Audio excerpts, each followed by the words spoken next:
अस्सलामुअलैकुम नाजरीन, डीकैल्ब के आगाही प्रोग्राम बायर लर्निंग सीरीज़ के साथ मैं हूं आपका मेज़बान हारिस अजमल। उम्मीद है आप तमाम काश्तकार भाई खैरियत से होंगे और हमारा प्रोग्राम बाकायदगी से देख रहे होंगे और उन मालूमात से भी ज़रूर फ़ायदा हासिल कर रहे होंगे जो आपको हम इस प्रोग्राम के दौरान फराहम कर रहे हैं। लेकिन मेरे दोस्तों, एक बात का खास ख्याल रखें कि अगर किसी काश्तकार भाई तक हमारी ये मालूमात नहीं पहुंच रही तो आपका फ़र्ज़ है कि उसे भी आप ये आगाही फराहम करें ताकि उसकी मकई की फसल भी भरपूर और शानदार हो। और सबसे बढ़कर इसका फ़ायदा हमारे मुल्क पाकिस्तान को होगा। हमारा मुल्क पाकिस्तान ज़राअत में खुद कफ़ालत की मंजिल की जानिब तेज़ी से बढ़ पाएगा। और फिर बायर पाकिस्तान का भी तो यही कहना है, पाकिस्तान के मुस्तकबिल की ज़मानत ज़राअत में खुद कफ़ालत। तो जनाब, चलिए अब बात करते हैं मकई की बहारिया फसल की, जो तकरीबन अब 60 दिनों की हो चुकी है। मकई की फसल के 2 मराहल होते हैं। पहला मरहला बढ़ोतरी का मरहला और दूसरा मरहला तौलीदी का मरहला। मेरे दोस्तों, पहले मरहले को तो हम बखूबी तय कर आए हैं। अब वक्त है दूसरे मरहले पे बात करने की, जिसमें सिट्टा बनता है, पॉलिनेशन होती है और फिर दाना बनता है। इस मरहले को पैदावारी मरहला यानी रिप्रोडक्टिव स्टेज भी कहते हैं।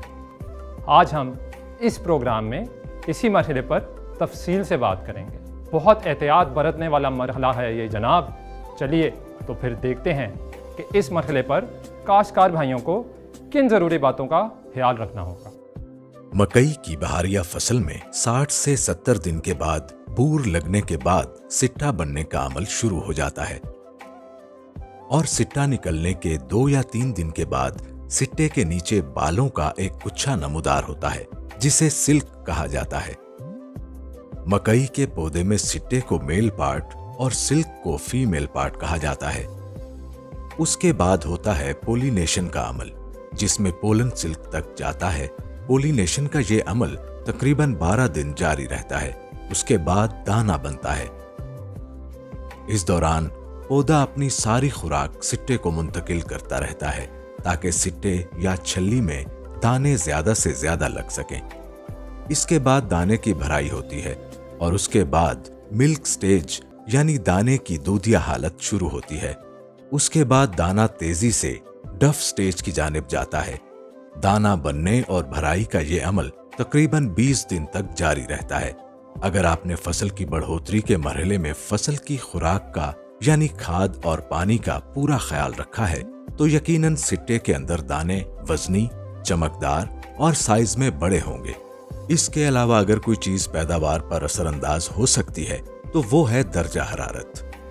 नाजरीन, बहारिया मकई में टेस्टिंग स्टेज अमूमन अप्रैल मई के महीने में शुरू हो जाती है, जब दर्जा हरारत लगभग 40 डिग्री सेंटीग्रेड के करीब होता है।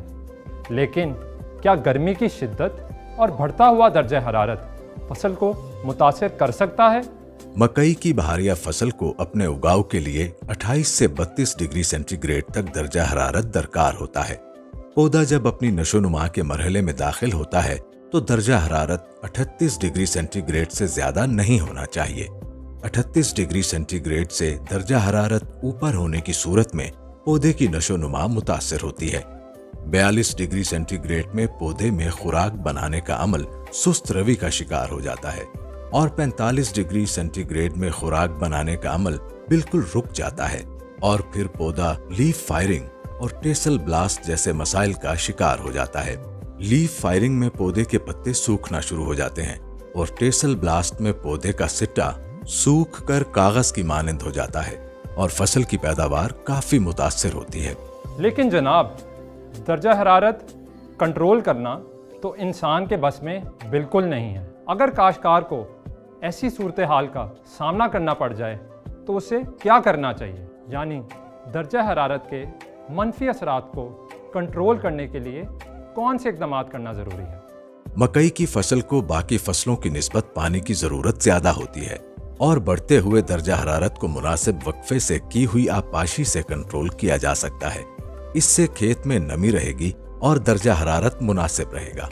मकई की फसल को अमूमन 10 से 12 दिन के वक्फे से पानी लगाते रहें। जैसे जैसे गर्मी बढ़ती जाए आप पाशी का दौरानिया कम करते जाएं, यानी 1 हफ्ते बाद पानी लगाएं। खास तौर पर दाने बनने के अमल और दाने की भराई के दौरान पानी की कमी फसल का तकरीबन 50% तक नुकसान कर सकती है। इसलिए इस नुकसान से बचने की खातिर 3 से 4 दिन के वक्फे के बाद पानी लगाएं। पौधे को दी गई मुनासिब खाद और पानी ही इस मरहले पर आपको बेहतरीन पैदावार दे सकता है। इसलिए लाजमी एहतियात करें। और काश्तकारों को जनवरी और फरवरी में काश्त का मशवरा भी इसीलिए दिया जाता है ताकि 45 डिग्री सेंटीग्रेड पर पहुंचने से पहले ही बीज बनाने का अमल मुकम्मल हो जाए और किसान मुमकिना नुकसान से बच पाए। नाजरीन, डिकैल्ब के हाइब्रिड बीज इसीलिए बेहतरीन और काबिले भरोसा हैं कि ये गर्मी बर्दाश्त करने की सलाहियत रखते हैं और कम वक्त में बेहतरीन फसल देते हैं। 45 डिग्री सेंटीग्रेड तक दर्जा हरारत पहुंचने से कबल ही फसल पककर तैयार हो जाती है। मकई की बहारिया फसल के लिए बायर के तजवीज़ करदा डिकैल्ब के हाइब्रिड बीज 6317, 6321, 7024, 9108 से मिलती है आपको बेहतरीन पैदावार। ये तमाम बीज गर्मी बर्दाश्त करने की सलाहियत रखते हैं और तेजी से फसल तैयार हो जाती है। इनमें खास तौर पर 6317 और 6321 जल्दी पककर तैयार होने वाले हाइब्रिड बीज हैं। इन बीजों में दाना बनने का अमल, दाने की भराई का अमल और दाने के पकने का अमल बड़ी तेजी से हाइब्रिड होता है। इसलिए बाकी बीजों की निस्बत ये तकरीबन 10 दिन पहले पक जाते हैं।